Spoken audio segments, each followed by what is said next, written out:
संधि तीन प्रकार की होती है। कितने प्रकार की होती है दोस्तों? तीन प्रकार की होती है। स्वर संधि,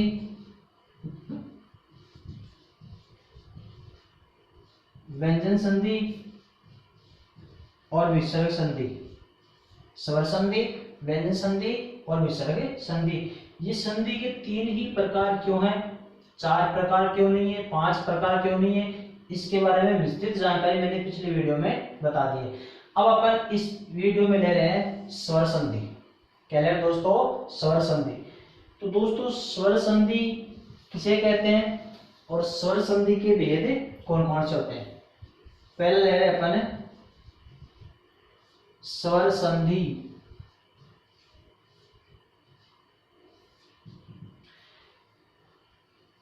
संधि की परिभाषा क्या होती है? दो वर्णों के परस्पर मेल से उत्पन्न होने वाले विकार को संधि कहते हैं। तो संधि में तो दो वर्ण होते हैं, स्वर भी हो सकता है, व्यंजन भी हो सकता है। बल्कि स्वर संधि, जब इसका नाम है स्वर संधि, तो यहाँ पर केवल स्वरों का ही मेल होगा। तो स्वर संधि कहते किसे हैं? दो स्वर वर्णों के मेल से, दो स्वर वर्णों के मेल से उत्पन्न विकार को स्वर संधि कहते हैं। इसमें स्वर वर्ण आएंगे और संधि में दो वर्ण आएंगे। संधि में दो वर्णों का मेल होता है, क्योंकि स्वर संधि में दो स्वर वर्णों का ही मेल होता है। तो दोस्तों जैसे गुड्डा का प्लस ईस, गुड्डा का प्लस ईस। तो दोस्तों यहां पर देखो, प्लस से पहले यहां पर क्या है? आ। यहां पर क्या है? ई। देखो आ और ई दोनों का संयोग हुआ, मेल हुआ, तो क्या बन गया दोस्तों? ए बन गया। यहां से आ हट गया तो इधर बच गया आपका गुडाक, और वो हलंत बच गया। इधर बच रहा आपका स। क्या बच रहा दोस्तों? स। अब इस प्लस के चिन्ह को उठाओगे तो ए है, ए की मात्रा आपकी क में मिल जाएगी, तो ये जाएगा आपका गुडाकेश। क्या हो जाएगा दोस्तों? गुडाकेश। गुडाकेश बोलते किसको? अर्जुन को। गुड्डा का अर्थ होता है, गुड्डा का अर्थ होता है नींद। ईश यानी ईश्वर, जिसने नींद पर विजय प्राप्त कर ली हो, गुडाकेश अर्जुन। तो दोस्तों ये स्वर संधि की परिभाषा हो गई। अब है अपने स्वर संधि के कितने भेद होते हैं? स्वर संधि के कितने भेद होते हैं? तो दोस्तों स्वर संधि के अपने 5 भेद होते हैं। पहला कौन सा है? दीर्घ स्वर संधि। दीर्घ स्वर संधि। दीर्घ स्वर संधि। दूसरी अपनी गुण स्वर संधि। तीसरी है वृद्धि स्वर संधि। चौथी है दोस्तों अपनी यण स्वर संधि। और पांचवी है दोस्तों अयादी स्वर संधि। यण स्वर संधि, अयादी स्वर संधि, ये है अपने स्वर संधि के 5 भेद। तो दोस्तों अपनी पुस्तकों में दीर्घ स्वर संधि, गुण स्वर संधि, वृद्धि स्वर संधि, यण स्वर संधि और अयादी स्वर संधि लिखा होता है। बल्कि आज आपको मैं एक चीज बता रहा हूं, एक चीज आपको आज तक जो दिमाग में कंफ्यूज चल रहा है कि जो ये दो संधि है, यण स्वर संधि और अयादी स्वर संधि, इनके अंत में, इनके साथ में ये स्वर नाम नहीं आता है। ये सिद्धि कौन सी होती है? यण संधि। ये कौन सी होती है? अयादी संधि। इसमें यण स्वर संधि और अयादी स्वर संधि नहीं लिखा जाता है, ये स्वर अपन नहीं लगा सकते इसमें। जबकि पुस्तकों में, हर एक पुस्तकों में, गाइडों में, हर जगह मार्केट में आपको यण स्वर संधि ही मिलेगा, अयादी स्वर संधि मिलेगा। बल्कि इन तीन के साथ में तो स्वर संधि लगाना ठीक है, बल्कि यण संधि और अयादी संधि में स्वर नहीं लग सकता है। इसका कारण है वो आपको, मैं जब ये संधि पढ़ेगा तब आपका ये कॉन्सेप्ट अपन क्लियर करेंगे। जबकि थोड़ा बहुत बता देता हूं कि स्वर संधि में क्या होता है, जब दो स्वर मिलते हैं, एक तो प्लस से पहले वाला, एक प्लस के बाद वाला, दो स्वर आपस में मिलते हैं तो स्वर का ही निर्माण करते हैं। इन तीनों संधियों में दीर्घ, गुण और वृद्धि संधि में प्लस से पहले वाला स्वर और प्लस के बाद वाला स्वर दोनों आपस में मिलेंगे तो स्वर ही बनेगा। बल्कि ये दोनों संधि यण और अयादि संधि में प्लस से पहले वाला स्वर और प्लस के बाद वाला स्वर जब दोनों आपस में मिलते हैं तो व्यंजन का निर्माण होता है, व्यंजन में बदल जाते हैं। इसलिए इन दोनों में अपन यण स्वर संधि नहीं लगा सकते हैं। और इसकी वजह से दोस्तों अपन देखते हैं मधु प्लस अरि, मधु प्लस अरि, और एक है अपने राका प्लस ईस, राका प्लस ईस। तो दोस्तों अपन देखते हैं उन तीन में तो अपन स्वर संधि क्यों लगाते हैं, इनमें स्वर नाम क्यों नहीं लगाते हैं।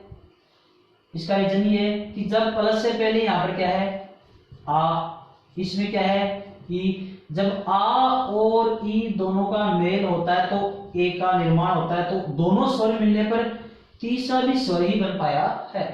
क्योंकि दोस्तों इसमें देखना यहाँ पर क्या है उ, यहाँ पर क्या है ए, यहाँ पर उ है, यहाँ पर ए ले लिया अपने। जब उ और ए मिलेगा, उ और ए का संयोग हुआ तो बनेगा क्या दोस्तों, व्यंजन। क्या बनेगा, व्यंजन। इस प्रकार से इन दोनों में ये स्वर नहीं लगाया जाता है। तो दोस्तों स्वर संधि के भेद हो गए अपने 5, दीर्घ, गुण, वृद्धि, यण और अयादि संधि। अब दोस्तों अपन नंबर लेते हैं पहला, दीर्घ स्वर संधि। दीर्घ स्वर संधि, दीर्घ स्वर संधि में क्या होता है, स्वर संधि में दोनों जगह समान स्वर होता है, बल्कि दीर्घ स्वर संधि में केवल दोनों जगह समान स्वर ही होना चाहिए। लघु स्वर हो सकता है, दीर्घ स्वर हो सकता है, बल्कि होने चाहिए दोनों समान स्वर। तो दीर्घ स्वर संधि की परिभाषा है प्लस से पहले ए आ, ई उ और री। प्लस के बाद में भी समान स्वर होना इसमें अनिवार्य है। बाकी दोस्तों इसमें जो इसके जो 4 भेद बच गए उनमें प्लस से पहले और प्लस के बाद में समान स्वर होना अनिवार्य नहीं है, असमान होते हैं। इसमें प्लस से पहले स्वर अलग आएगा, प्लस के बाद में स्वर अलग आएगा। क्योंकि दीर्घ स्वर संधि है उसमें प्लस से पहले स्वर है वही प्लस के बाद में होना चाहिए। हाँ, लघु और दीर्घ हो सकता है। अब प्लस से पहले तो इसमें क्या आएगा, ए आ, ई उ और री। क्या होना चाहिए, री। प्लस के बाद में क्या होना चाहिए, समान स्वर। क्या होना चाहिए, समान स्वर। तो ए आ तो कायम बदल जाएगा दोस्तों, आ, ई का ई हो जाएगा, उ का उ हो जाएगा और री का री हो जाएगा। दोस्तों क्या हो जाएगा, री का री हो जाता। इसमें एक घुमाव होता है छोटी री में और बड़ी री में डबल घुमाव हो जाता है। इस छोटी री की मात्रा एक लगती है और बड़ी री की मात्रा इसमें डबल लग जाती है। तो दोस्तों इसका नाम है दीर्घ स्वर संधि। तो इसमें हमेशा ही दीर्घ होता है, हमेशा ही क्या होता है, दीर्घ। चाहे अब देखो इसकी कंडीशन कैसे बनती है, प्लस से पहले क्या होना चाहिए, ए आ, ई उ री। प्लस के बाद क्या होना चाहिए, समान स्वर। तो ए आ का हमेशा आ बन जाएगा, ई का हमेशा ई बनेगा, उ का हमेशा उ बनेगा और री का क्या बनेगा, री बन जाएगा।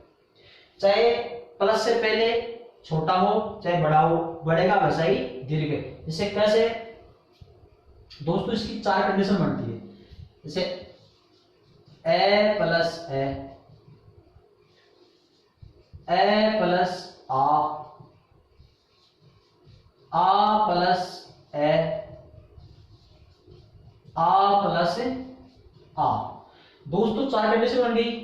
प्लस से पहले ए, प्लस के बाद में ए, प्लस से पहले ए, प्लस के बाद में आ, प्लस से पहले आ, प्लस के बाद में ए, और दोनों जगह क्या हो सकते हैं, आ।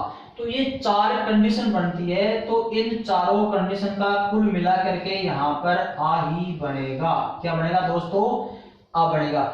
दोनों छोटे हो तो भी आ बनेगा, छोटा बड़ा हो तो भी आ बनेगा, बड़ा छोटा या दोनों बड़े हो तो कुल मिलाकर अपना आ ही बनेगा, जैसे आ।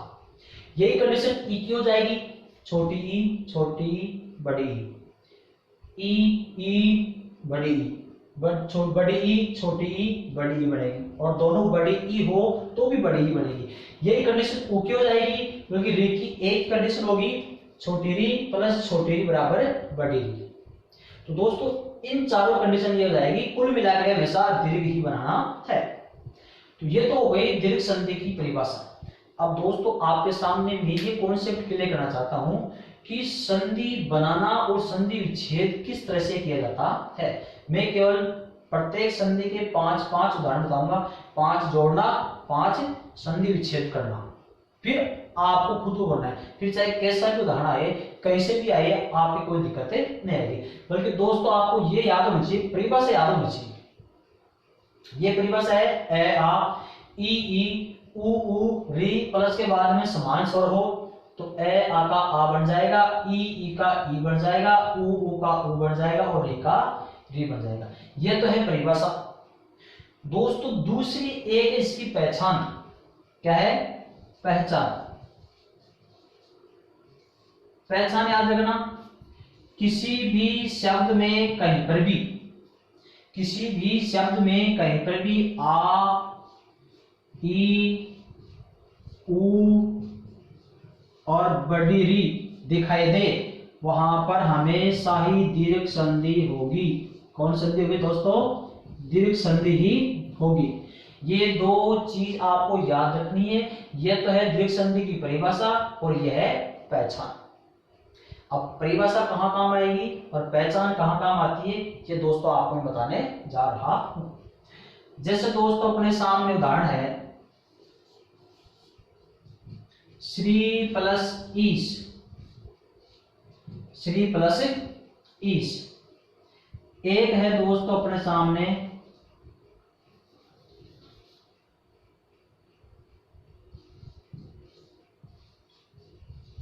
हिमाद्री, क्या है दोस्तों, हिमाद्री। ये दो उदाहरण अपने सामने है, दीर्घ संधि, ये श्री प्लस ईश और एक हिमाद्री। अब आपसे ऐसे पूछ ले कि श्री प्लस ईश में संधि कौन सी है, इसका संधि युक्त पद न बनवाकर केवल संधि का नाम पूछ ले इन दोनों उदाहरण में, तो आपको दोस्तों ध्यान रखना है, अगर संधि विच्छेद किया हुआ है, मैंने दोस्तों आपको क्या बात बताई कि ऐसा उदाहरण आ जाए और ऐसा उदाहरण आ जाए, अगर इनमें केवल संधि का नाम पूछ ले तब क्या करना है, और इसका संधि बनवाए, इसका संधि विच्छेद करवाए तब क्या करना है। अपने एग्जाम में दो ही तरीके से प्रश्न आ सकते हैं, या तो ऐसे या फिर ऐसे। इसके लिए आपको कहेगा कि संधि बनाओ, इसके लिए ये कहेगा कि संधि विच्छेद करो, या फिर ऐसे कह सकता है कि इन दोनों में संधि का नाम बताओ। इसके अलावा कोई तरीका नहीं है प्रश्न आने का। तो दोस्तों अगर ऐसे उदाहरण आ जाए और इनमें संधि का नाम पूछे तो आपको ये दो चीज याद रखनी है, एक तो परिभाषा और एक पहचान। अगर संधि विच्छेद किया हुआ है, अगर संधि विच्छेद किया हुआ है तब तो दोस्तों अपनी परिभाषा काम आएगी। अगर संधि विच्छेद किया हुआ आ जाए कोई उदाहरण तो परिभाषा काम आएगी, और संधि युक्त पद आ जाए ऐसा है तो आपकी ये पहचान है काम में आएगी। यहां परिभाषा काम में कभी नहीं आएगी, यहां पर पहचान काम में नहीं आएगी। संधि विच्छेद किया हुआ हो तो परिभाषा काम में आएगी, और संधि युक्त पद आ जाए तो पहचान काम में आएगी। बस दो ही तरीके हैं। अब जब आपको परिभाषा याद रहेगी, प्लस से पहले ए आ ई उ री प्लस के बाद में समान स्वर, तो इसमें तो प्लस से पहले प्लस के बाद में आपको दिखाई देता नहीं, इस पे प्लस से पहले ई प्लस के बाद में ई, दोनों जगह समान स्वर हो गया, तो इसका मतलब इसमें दीर्घ संधि है, दीर्घ स्वर संधि है। अब इसमें आपको क्या करना है कि हिमाद्री में आपको संधि का नाम पूछ ले तो आपको पहचान याद रखनी है, क्या कि किसी भी शब्द में आपको आ ई उ और रे दिखाई दे, किसी भी शब्द में कहीं पर भी यहां से लेकर के यहां तक आ, बड़ी ई, बड़ा ऊ और बड़ी री दिखाई दे तो उसमें संधि कौन सी होगी दोस्तों, दीर्घ संधि ही होगी। और फिर उसका संधि विच्छेद भी वहीं से होगा जहां पर ये पहचान दिखाई दे रही है। संधि विच्छेद कहां से होगा, जहां पर ये चारों पहचान दिखाई दे रही है, उसका संधि विच्छेद भी वहीं से ही होगा। बल्कि ये दीर्घ ही होना चाहिए, लघु नहीं। छोटे आ, ई, ऊ और री बड़े ही होने चाहिए। अगर जैसे मान लो आपने छोटी देख ली, गलत हो गया, आपको बड़ी चाहिए। तो इन चारों में से इस शब्द में कहा दिखाई दे रहा है, कुछ कुछ दिखाई दे रहा है, आ, ई, ऊ, री। री इसमें नहीं है, बड़ा ऊ नहीं है, बड़ी ई नहीं है, छोटी ई है, छोटी ई अपने को चाहिए नहीं। ये आ गया आ, तो ये हो रहा आ, मिल गया आपको आ। तो दोस्तों इसमें संधि कौन सी हो गई? दीर्घ संधि हो गई। कौन सी हो गई? दीर्घ संधि हो गई। तो दोस्तों अगर ऐसा उदाहरण आ जाए, आपको संधि का नाम पूछ ले कि श्री प्लस इस पे कौन सी संधि होगी, तो परिभाषा काम में आएगी। परिभाषा के आधार पर आप संधि का नाम बता सकते हैं। अगर ऐसा उदाहरण आ जाए तो यहाँ पर पहचान काम में आएगी।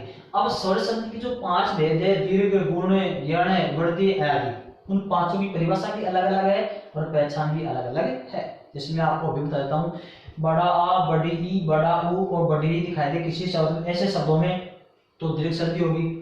किसी शब्द के ऊपर एक मात्रा हो तो उसमें गुण संधि होगी, जैसे महेश, गणेश, रमेश, प्रोकार, राकेश। किसी शब्द के ऊपर 2 मात्रा हो, किसी शब्द के ऊपर 2 मात्रा हो तो उसमें आपकी वृद्धि संधि होगी। क्या होगी दोस्तों? वृद्धि संधि।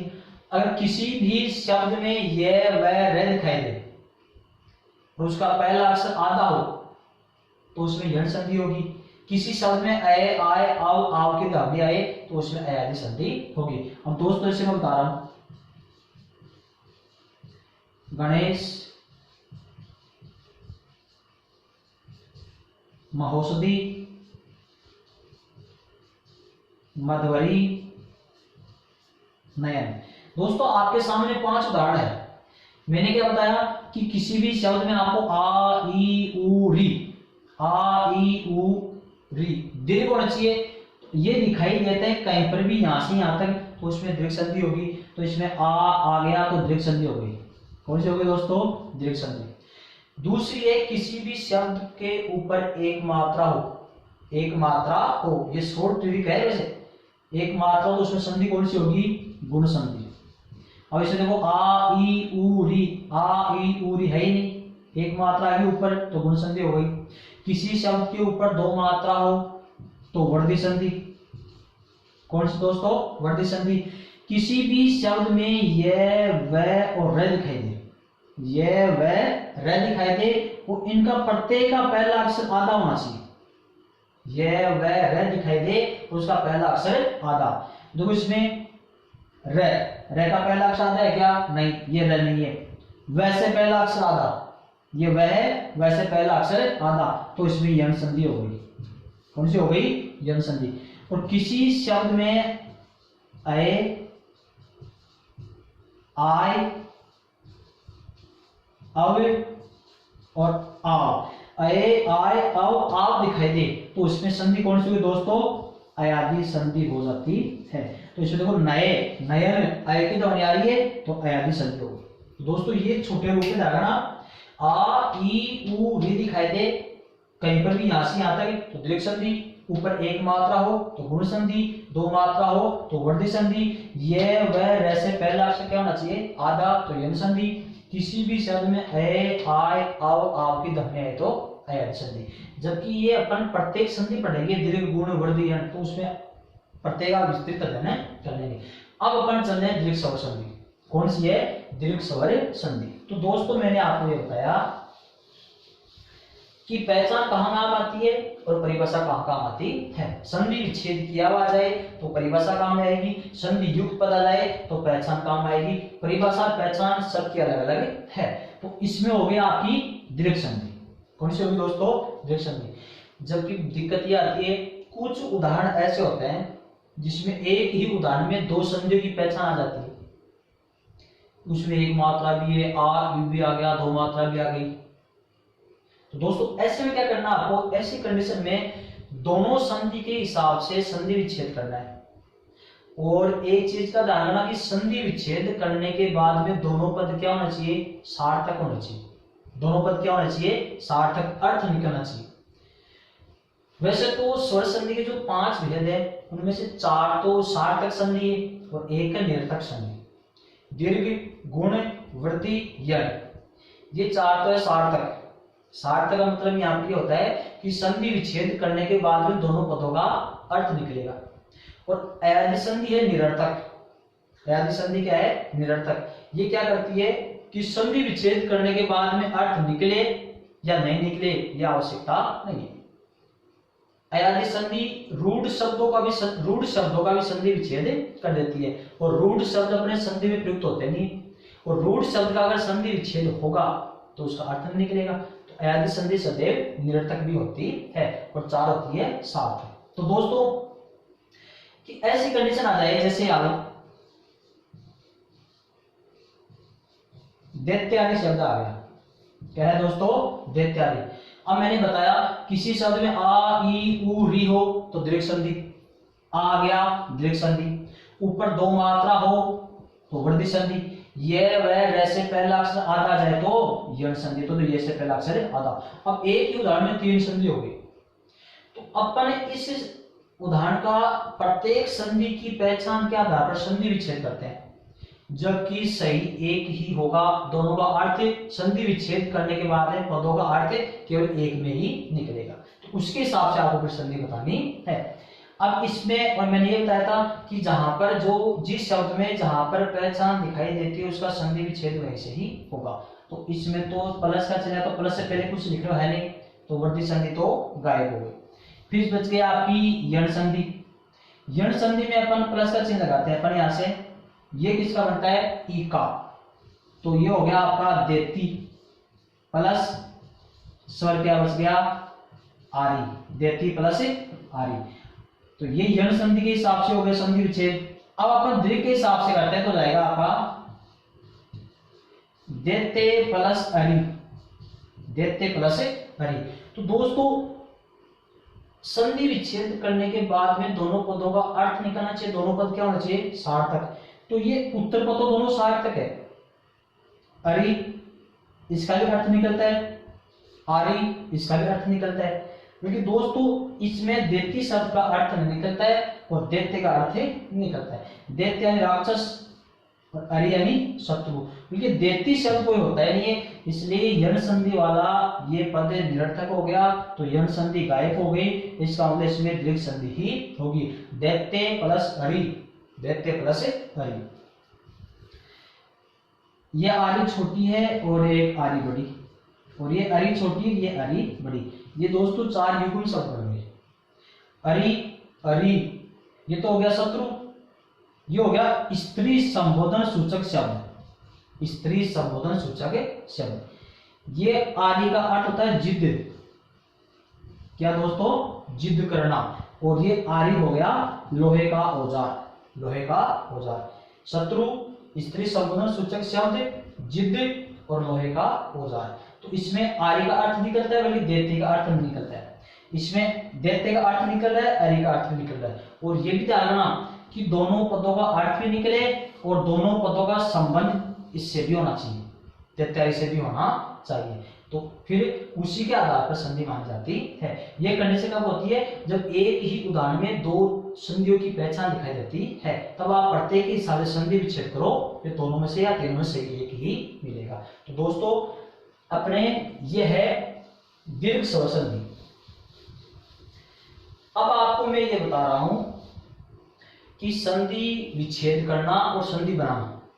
दोस्तों ध्यान से देखिएगा, एक तो अपने पास श्री प्लस ईस, एक है हिमाद्री। इसका तो संधि बनाना है और इसका संधि विच्छेद करना है। यहाँ पर परिभाषा काम में आएगी और यहाँ पर पहचान काम में आएगी। इसकी पहचान है आ ई उ री। अब दोस्तों परिभाषा में चलते हैं अपन, प्लस से पहले ए आ ई उ री, प्लस के बाद में समान स्वर, तो ए आ का क्या बनेगा? आ, ई का क्या बनेगा? ई, उ का उ, री का री। अब दोस्तों इसका आपको संधि पद बनाना है, तो एक ही नियम इसके लिए बताऊंगा, एक नियम इसके लिए बताऊंगा, 2 ही नियम में अपनी संधि कंप्लीट हो जाएगी। दोस्तों आपको पहले ये करना है, चाहे ये उदाहरण हो, चाहे इसके अलावा कोई सा उदाहरण हो, चाहे आपका पढ़ा हुआ है या नहीं पढ़ा हुआ है, संधि बनाने के लिए एक ही नियम याद रखना, जो प्लस से पहले स्वर है उसको उठाओ, प्लस के बाद में स्वर है उसको उठा दो। प्लस से पहले वाला स्वर है उसको उठाना है, प्लस के बाद वाला स्वर है उसको उठाना है। फिर उन दोनों को मिलाने पर क्या बनेगा, उन दोनों को मिलाने पर क्या बनता है, उस स्वर को आप पहले वाले में यहां पर जोड़ना है। अपनी संधि तैयार। अब आप कहोगे हमारे क्या पता कि ये ई और ये ई मिलकर क्या बनेगा, परिभाषा ध्यान दो, चाहे छोटी ई हो दोनों जगह, चाहे बड़ी हो, देखो दोस्तों मैंने बताया ना, चाहे छोटी हो तो भी बड़ी बनेगी, छोटी बड़ी बड़ी छोटी दोनों बड़ी हो तो भी बड़ी ई ही बनेगी। तो अपन ने प्लस से पहले ई हटा दिया, प्लस से बाद बड़ी हटा दी, दोनों मिलकर बढ़ेगी या बड़ी ई तो बढ़ेगी, और वो जोड़नी किस में, आपको प्लस से पहले वाले वर्ड में जोड़नी है। तो देखो दोस्तों, चाहे कैसा भी उदाहरण हो, चाहे ए का हो, चाहे ई का हो, चाहे ऊ का हो, चाहे रे का हो, तो दोस्तों देखो यहां से अपन ने बड़ी ई हटाई, यहां से अपन ने बड़ी ई हटा दी, दोनों मिलकर क्या बन गए दोस्तों, बड़ी ई बन गई। प्लस का चिन्ह लगाओ। इसमें से श्री में से ई हटाने पर आपका श्र हलंत बच गया। हलंत क्यों बच गया, क्योंकि आपने ई निकाली, इधर से ई निकाली तो पीछे क्या बच रहा है, श। ये बड़ी ई और बड़ी ई मिलकर क्या बन गई, बड़ी ई। तो मैंने बताया था दोनों को मिलाने पर जो विकल्प होता है वो बड़ी ई आपको इसमें पहले वाले में जोड़नी है। तो बड़ी की मात्रा जोड़ दी, पीछे बच रहा वो ले जाओ, तो ये सीरीज बन गया। क्या बन गया दोस्तों, सीरीज, अपने संधि बन गई। अब इसमें पहचान देख लो, किसी भी शब्द में आ ई ऊ री दिखाई दे संधि कौन सी, दीर्घ संधि है, तो इसमें बड़ी ई प्राप्त होगी। एक मात्रा नहीं है, दो मात्रा नहीं है, आधा अक्षर नहीं है, ए आय और आव नहीं है, तो कोई भी संधि नहीं हो सकती, केवल दीर्घ संधि ही होगी। इसको एक बार वापस मिटाते अपन, पहले ये अब अपन देखते हैं ए का उदाहरण। जैसे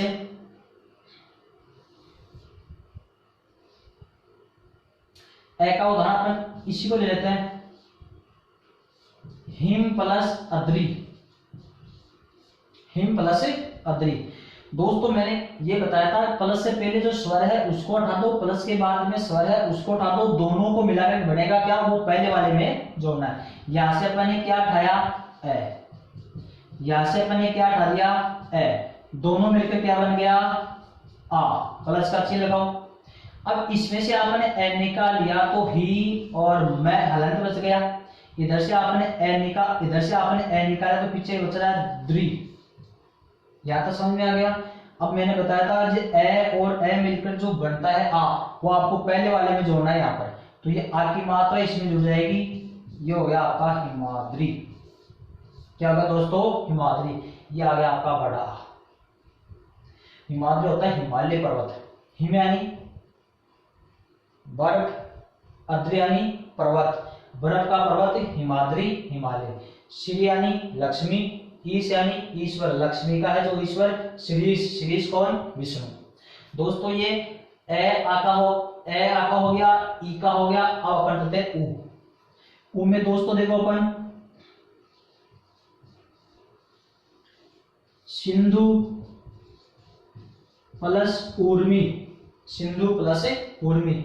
सिंधु यानी समुद्र भी होता है और सिंधु नदी भी है। ऊर्मी का अर्थ होता है धारा, धारा, प्रवाह है, लहर। अब दोस्तों आपको परिभाषा देखनी है कि समान स्वर है, छोटा ऊ बड़ा ऊ, दोनों समान है, छोटे बड़े हो सकते हैं, चलो ठीक है। प्लस से पहले वाला स्वर हटाना है, यहाँ पर है आपका छोटा ऊ, प्लस के बाद वाला स्वर हटाना है बड़ा ऊ, दोनों मिलकर क्या बन गया, बड़ा ऊ बन गया। प्लस का चिन्ह लगाओ।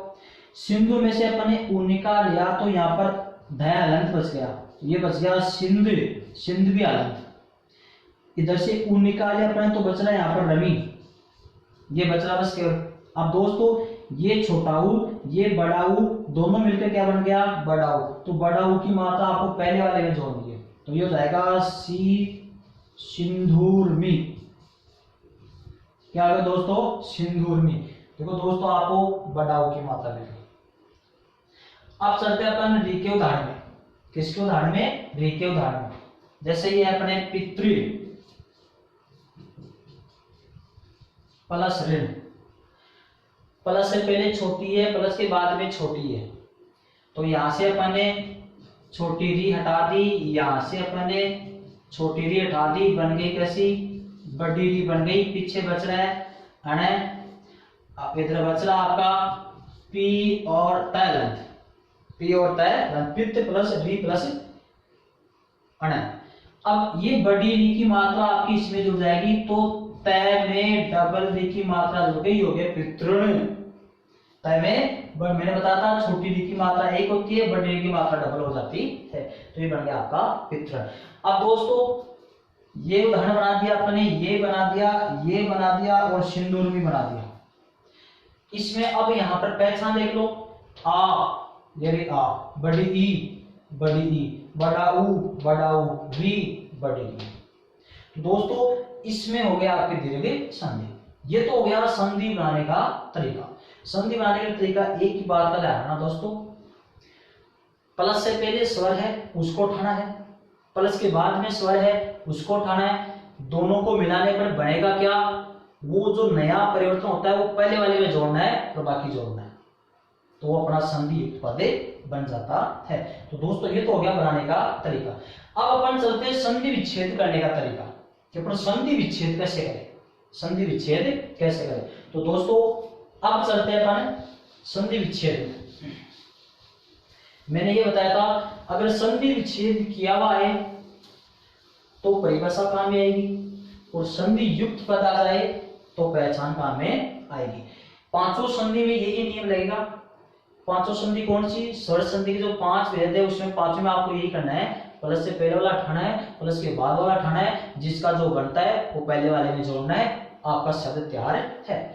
अब अपन 5 उदाहरण लिखते हैं इसके संधि विच्छेद करने के लिए। जैसे एक लिखा अपने रामावतार, दूसरा आका हो गया, दूसरा लिखा अपने ईका गिरीश, तीसरा लिखा अपने ऊका,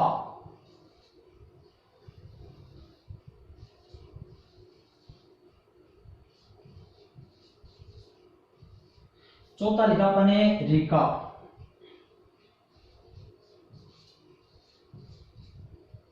मातृण। दोस्तों ये चारों उदाहरण है, किसी भी शब्द में आ ई उ री दिखाए थे उसकी संधि कौन सी होगी, दीर्घ संधि होगी।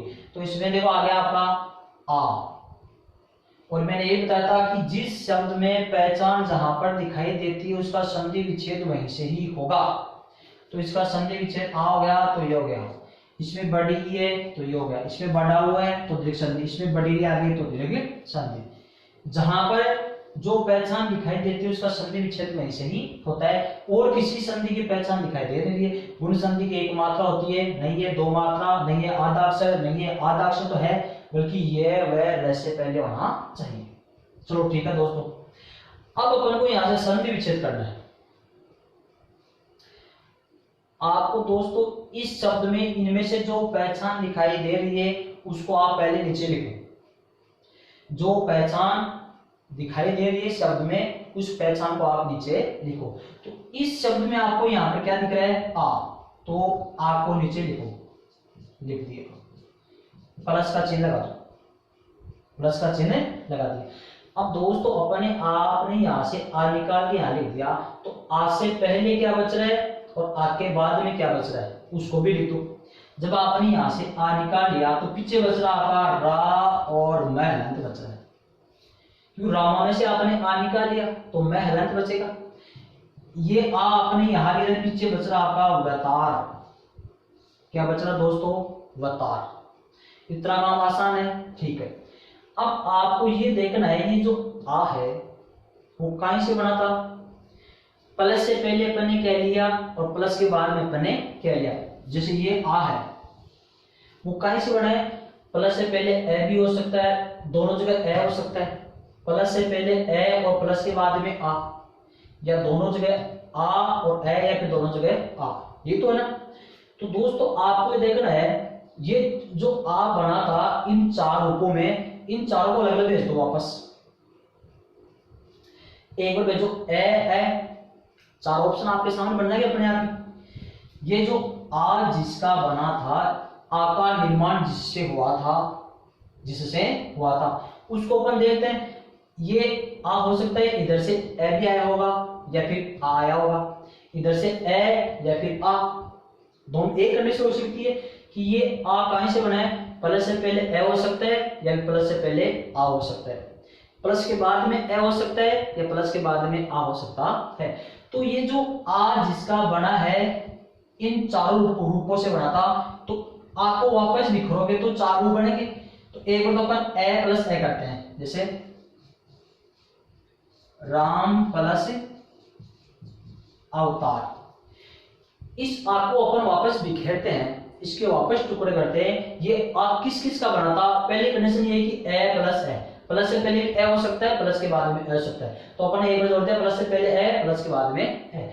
अब अपन दूसरे जोड़ते हैं ए और आ, तो एक बार जोड़ते हैं अपन राम प्लस अवतार, क्या जोड़ते हैं, अवतार। दूसरी कंडीशन हो गई। तीसरी कंडीशन है आ प्लस ए, तो एक इसमें जोड़ो रामा प्लस अवतार, रामा प्लस अवतार। चौथी कंडीशन है आ और आ, तो दोनों जगह क्या हो जाएगा आपका आ, रामा प्लस अवतार। दोस्तों अपने ये जो आ जिसका बना था उस आ को अपन ने वापस विभाजित कर दिया, तो ये आ गायब हो गया।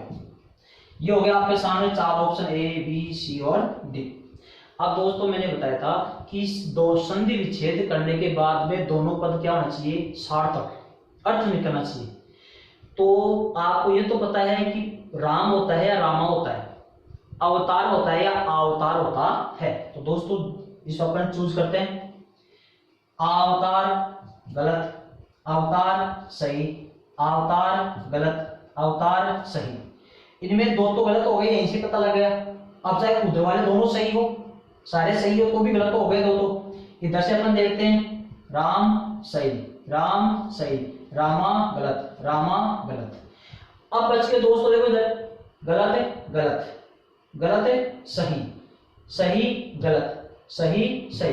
तो इसका संधि विच्छेद होगा राम प्लस अवतार, राम प्लस अवतार। दोस्तों ये होगा आपके सामने अच्छे तरह से क्लियर। आपको ध्यान ये रखना है कि अपन ने जो पहचान यहां से आ निकाली, अपन यहां से आ निकाला ऊपर से, वो आ बना किसका है, प्लस से पहले या तो ए या फिर आ, प्लस के बाद में क्या आया था ए या फिर आ। तो एक बार तो अपन ए जोड़ दो, एक बार आ जोड़ दो, तो ए जोड़ने बनेगा राम, आ जोड़ने बनेगा रामा। इधर ए जोड़ने पर अवतार और आ जोड़ने पर अवतार। तो अब देख लो सही कौन सा है, राम इधर से ही है, रामा गलत है, अवतार इधर से ही है, अवतार गलत है, तो राम प्लस अवतार हो गया। दोस्तों इस तरह से चाहे कैसा भी उदाहरण हो, आपका संधि विच्छेद सही ही होगा। अब दोस्तों अपन चलते हैं ई में, किसमें चलते हैं, ई में। ये हो गया आपका आ का। अब ई में चलते हैं, तो दोस्तों इसमें यह है कि पहचान क्या दिख रही है, बड़ी ई। मैंने आपको बताया कि जो पहचान, जिस शब्द में जो पहचान जहां दिखाई देती है उस पहचान को पहले नीचे लिखो। इसमें बड़ी ई की मात्रा दिख रही है, तो बड़ी ई की मात्रा अपन ने पहले नीचे निकाली, प्लस का चिन्ह लगाओ। बड़ी ई के बाद में क्या बच रहा है, से, ये लिखा आपने से। बड़ी से पहले क्या बच रहा है, गिर, रवि हलंत, हलंत क्यों आ रहे हो, पहले ई निकाल। अब दोस्तों आपको यहीं पर ही सोचना है, सीधा दिमाग ये लगाना है कि ये जो बड़ी ई है वो किससे मिलकर बनी है, वो इसके हिसाब से ई लिख दो, छोटी ई छोटी ई छोटी, बड़ी बड़ी छोटी, दोनों बड़ी, या क्या बनेगी, बड़ी ई ही बनेगी। तो ये जो बड़ी ई बनी थी, इसके लिए इधर से क्या कौन सी ई आई थी, इधर से कौन सी आई थी। अब आपको ये पता थोड़ी कि इधर से छोटी ई आई थी, अब आपको ये पता थोड़ी इधर से छोटी आई थी। आप दोनों जोड़ दो, इसमें एक बार जोड़ो छोटी ई, एक बार जोड़ो बड़ी, इधर जोड़ो एक बार छोटी ई और एक बार बड़ी ई, अपने आप से हो जाएगा। अब अपन इस ई को बिखेरते हैं, तो ये ई जिससे बनी थी इधर से आई थी एक बार छोटी ई, तो अपन ने छोटी जोड़ दी, एक बार जोड़ दो बड़ी ई, ये लो दोस्तों बड़ी ई जोड़ दी। इधर से अपन जोड़ दो एक बार छोटी ई, एक बार जोड़ दो बड़ी, हो गया। अब आपको, अब इधर से ये छोटी गलत है भी, ये बड़ी ये भी गलत है। अब अपन एक बार जोड़ते इसमें छोटी और दोनों छोटी। अब एक को जोड़ते हैं अपन दोनों, ये बड़ी और ये छोटी, 4 कंडीशन बन गई। देखो छोटी ई छोटी, छोटी ई छोटी, फिर ई बड़ी ई, छोटी ई छोटी ई, और अपने छोटी ई और बड़ी ई जोड़नी है, तो ये हो गई छोटी ई और बड़ी ई। इसको अपना ऐसा जोड़ दें, छोटी ई और बड़ी ई। फिर अपने सामने बड़ी ई और छोटी, बड़ी ई और छोटी ई, दोनों बड़ी ई, तो दोनों बड़ी का आगे दोस्तों, अच्छा ये दोनों एक हो गए, ये दोनों दाने एक ही हो गए, छोटी छोटी दो जोड़ दिए अपने, ये हो गया आपका बड़ी ई और बड़ी ई। देखो अब इन चारों के हिसाब से मिल रही है, छोटी छोटी, छोटी बड़ी, बड़ी बड़ी, बड़ी छोटी, चारों की हो गई। अब आपको ये देखना है कि ईश छोटा होता है बड़ा, ईश होता है हमेशा बड़ा, ईश्वर, तो ये गलत हो गई, ये सही है, ये सही है, ये गलत हो गई। तो ये दो ऑप्शन तो गए। अब आपको ध्यान ये रखना है कि गिरी शब्द छोटी होती है बड़ी, तो गिरी शब्द हमेशा ही छोटी होती है। इसमें बड़ी आ गई तो ये गलत हो गया, ये सही, तो इसको जाएगा गिरी प्लस ईश। क्या हो जाएगा दोस्तों? गिरी प्लस ईश। इस तरह से आपको ध्यान रखना है। अब चलते अपन वधु उत्सव। वधु उत्सव में वैसा क्या है? उ, इस बड़े उ को अपन नीचे लिखो, प्लस का चिन्ह लगाया, पीछे क्या बच रहा है? तय से व, आगे क्या बच रहा है? व और ध, व और ध। दोस्तों अपने उ निकाल लिया तो धरंत बच गया, इधर उधर तसव। अब आपको ये लिखना नहीं है, सीधा दिमाग लगाना है कि ये बड़ा उ है वो किस से मिलकर बना है। इधर से क्या था? या तो छोटा उ या बड़ा उ। इधर से क्या था? छोटा उ या फिर बड़ा उ। तो आप देखो वधु में छोटा उ जोड़ना है, बड़ा उ जोड़ना है, तो एक बार तो जोड़ो अपन वधु में बड़ा, एक बार जोड़ो वधु में छोटा, इधर जोड़ो एक बार उत्सव छोटा और एक बार जोड़ो उत्सव बड़ा। अब दोस्तों ये जो बड़ा उ जिससे मिलकर बना था वो अपन अपने घर वापस चले गए। क्यों? इधर से अपन ने छोटा उ बड़ा उ दोनों जोड़ दिए, इधर छोटा और बड़ा दोनों जोड़ दिए। अब देख लो उत्सव होता है, उत्सव होता है, उत्सव सही है, उत्सव गलत है।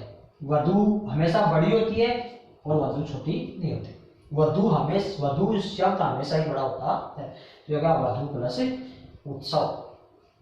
अब दोस्तों अपना है मातृण। कौन सा दोस्तों? मातृण। इसमें आपको पहचान कौन सी दिख रही है? बडीरी। क्या है दोस्तों? बडीरी। तो इस पहचान को आप नीचे लिखो यहाँ। पीछे क्या बच रहा है? हण। आगे क्या बच रहा है? मात। क्या बच रहा है? मात। अब आपको पता है ये बडीरी किससे मिलकर बनी है? बडीरी के लिए एक ही कंडीशन होगी, डी छोटी और री छोटी। इधर भी छोटी जुड़ जाएगी मातृ, इधर भी एक छोटी हुई जुड़ जाएगी मातृ प्लस ऋण। तो देखो दोनों जगह क्या आ गया? समास। तो संधि विच्छेद करने का तरीका दोस्तों ये है। अब जैसे आपके सामने मैं दो उदाहरण लिख रहा हूं। एक तो यह है जीव प्लस अश्म, जीव प्लस अश्म। एक ये है रामारी। क्या है? रामारी। अब दोस्तों यहां पर देखो ए प्लस ए समान स्वर है, इसका मतलब दीर्घ संधि। इसमें आ गया आ ई उ री आ गया, तो इसमें दीर्घ संधि। अब इसको जोड़ना है, इसका संधि विच्छेद करना है। तो मैंने बताया था प्लस से पहले स्वर है उसको गायब करो, प्लस के बाद में स्वर है उसको गायब करो, दोनों को मिलाकर क्या बनाना है? आ। प्लस का चिन्ह करो, पीछे क्या बच रहा है? श्यम। आगे क्या बच रहा है? जी और वह हलंत बच रहा है। दोस्तों अपना काम हो गया। अब बीच में जो स्वर है वो स्वर आपको पहले वाले में जोड़ना है, तो ये बन जाएगा आपका जीवाश्म। कुछ भी नहीं करना है, प्लस से पहले स्वर है उसको उठाओ, प्लस के बाद में स्वर है उसको उठाओ, दोनों को मिलाने पर बनेगा क्या? वो पहले वाले में जोड़ना है और फिर जो पीछे शब्द उसको पास में लिखना है। जीव यानी जीव, अश्व यानी पत्थर, अश्म यानी पत्थर, जो जीव पत्थर में बदल गए हैं वो जीवाश्म हो गए। अब है रवार, इसमें पहचान क्या दी गई आपको, आ, तो अपन ने नीचे आ लिखा। अब आ निकालने पर इधर तो रा और म हलंत बच गया, पीछे क्या बच रहा है, री। अब ये आ किससे मिलकर बना है, इधर से ए या फिर आ, इधर से भी ए या फिर आ। तो एक बार तो ए जोड़ो इसमें राम, एक बार आ जोड़ो रामा, इधर का काम हो गया। इधर भी एक बार ए जोड़ो अरी, एक बार आ जोड़ो आरी, एक बार आ जोड़ो आरी। अब देखना है कि दोनों पद सार्थक होना चाहिए। अब दोस्तों इसमें चारों शब्द सार्थक लग रहे हैं वैसे, अरी, आरी, राम, रामा, रामा भी शब्द होता है वैसे। अब इस अरी का शत्रु और इस आरी का अर्थ जिद, ये राम और ये रामा, रामा भी शब्द मान लेते हैं अपन बोलचाल के हिसाब से। अब चारों शब्द सार्थक हो गए, बल्कि मैंने एक बात यही बताई थी कि चारों शब्द सार्थक होने के साथ साथ इन दोनों पदों का इससे संबंध भी होना चाहिए। तो इस आरी का अर्थ तो जिद होता है। अब जिद का संबंध इससे हुआ, राम का है जो अरी, राम का है जो अरी यानी शत्रु, वो रामारी, रामारी कौन हो गया, रावण, रामारी कौन हो गया, रावण। राम का अरी, रामारी, रावण। अब राम का जिद, इस जिद का इससे संबंध नहीं होना, इसका मतलब ये गलत है और ये सही हो गया, राम का से अरी, ये संधि विच्छेद इसका हो जाता है। अब दोस्तों अपन जैसे दूसरा लेते हैं,